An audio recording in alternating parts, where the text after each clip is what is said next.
This is going to be a demonstration of priming a Hydratube pump, and you will be priming the hydraulic side of the pump as well as the chemical side or the intermediate head side. These must both be primed in a certain process in order for this pump to work accurately. We are going to start with the hydraulic prime, which will come first. Okay, so I've set my stroke to 100%. I have turned the coupling by hand so that I know that my piston is fully rearward to allow for the most room in the cylinder to receive oil. I know this because the housing top is pivoted all the way forward. I've removed my bleeder as well as the plug for the Hydratube head, and I've inserted a pipette which I will use as a reservoir for the oil. Now I'm going to start to fill this reservoir with oil.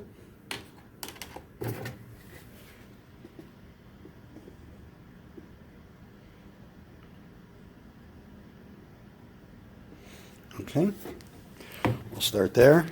Now I'm going to turn the coupling by hand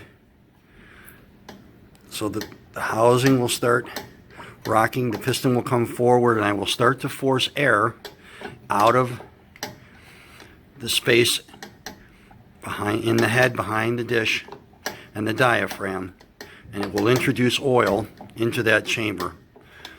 I'm going to do this a bunch of times to get all of the air out. Okay, as you can see, I'm putting this through rotations of the piston now, and I'm not really getting any more air out other than a couple little bubbles. So this is just about set to go, and I'm ready to stop with the priming process. So what I want to do is I want to bring that piston all the way forward. Now to do that, I'm going to turn the coupling again and make sure that the housing is rocked all the way back to its rearmost position right there, which tells me that the piston is now fully forward, and now I can remove the pipette and I can reinstall my bleeder valve. Okay, I have reinstalled the bleeder, and I'm letting the pump run a little bit just to get any residual air bubbles worked out of the hydraulic system. And I want you to note that if I look down through the Hydratube, there's no motion. It is not moving. That is because the flat diaphragm and the Hydratube diaphragm are not in sync. That will be the next process. We are going to sync those up. As I said before, when we did the hydraulic side and we installed the bleeder valve, we had the piston pushed all the way forward. Now what we want to do is we want to move that piston all the way back so that we'll pull the diaphragm, the flat diaphragm, back a little bit. There we go. We want this flat diaphragm to actually come back a little bit, and that will put the Hydratube in the relaxed state. And now what we will do with that condition is we will fill the Hydratube with, in this case, sodium glycol.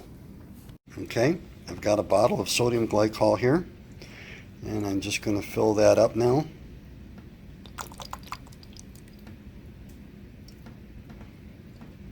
I'm going to fill it to the top.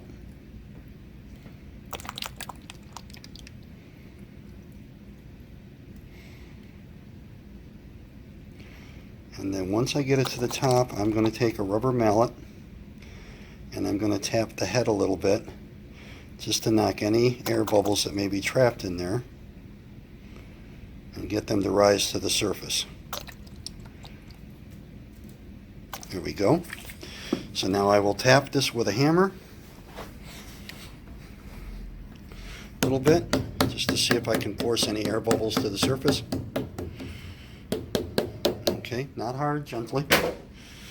With that done, I will top off, make sure that's full, and then I will reinsert my plug and I will tighten that down. Okay, I have tightened down the plug for the Hydratube head.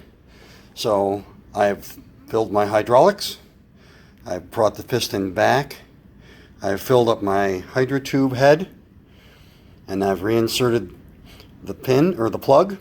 So now, if all goes well, this pump should work. So I'm going to turn the power on real quick. And if I look down into my hole now, I can see that the tube is compressing and my two diaphragms are in sync with each other, and this pump will now pump. Thank you.